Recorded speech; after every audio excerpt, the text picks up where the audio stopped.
How you doing? I'm Sean from Gulf Coast Runners, and today we're going to talk about the stuff that gets done before a Gulf Coast Runners event.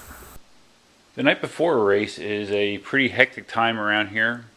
As you can see, my house is kind of a mess with running equipment everywhere. It's actually a little bit more of a mess than normal because it also has some Christmas stuff piled all over the place.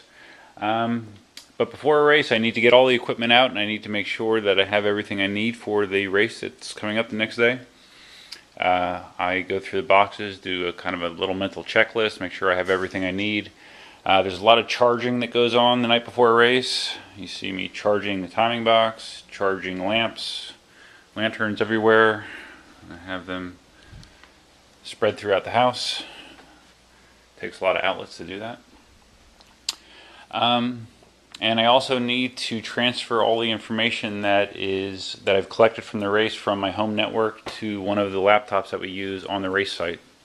So we have all the current registrations, and because we have our registration open typically until 7 p.m. the night before the race. So I need to go in and download the latest and greatest registrations that we have, and then print out the registration lists that are used by our volunteers on the morning of the race. Typically, depending on the size of the race, I'll be printing anywhere from 2 to 5 copies of the registration list. So after that's all done, I then need to pack all this stuff up and somehow get it to fit in my truck, which can sometimes be tricky.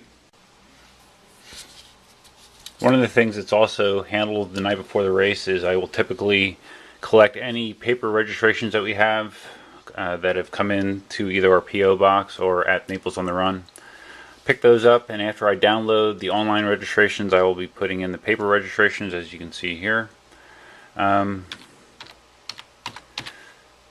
may have seen various correspondences from Gulf Coast Runners regarding the benefits of registering online.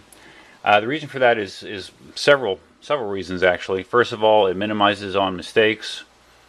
Sometimes these paper registrations are next to impossible to make out as far as accurately getting the person's name or their birth date, or information's missing, which then turns into a problem the day of the race when someone isn't able to find their name on the results. So we try to minimize that as much as possible, and the way we do that is to encourage people to register online. And from my perspective, not only does it help with accuracy, but also it's a huge time saver. In the time it takes me to enter one of these entries that are on paper, I can download 500 of them online and have it done and be correct, and it's a huge plus all the way around. So we always encourage people whenever possible to register online. There's no surcharge for registering online. You pay the same price online as you would with paper, so you might as well just do it online. At least that's my opinion. So anyways, I'm going to finish putting these paper entries in.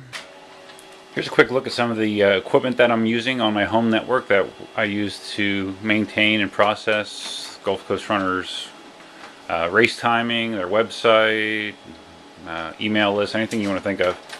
I have 2 different printers, an inkjet and a laserjet. Right here is the heart of my home network. It's all kind of stacked up there. There's my home server, network area storage device, cable modem, some auxiliary storage, all kinds of fun geeky stuff. And of course my wireless router. But all that stuff is utilized to keep track of all of the various data that is necessary to process a Gulf Coast Runners event. Saturday morning's wake up time. So that's a brief outline of the things that I do in regards to preparing for a race, for a Gulf Coast Runners event. Hopefully you found it helpful. And as always, thank you for your support of Gulf Coast Runners.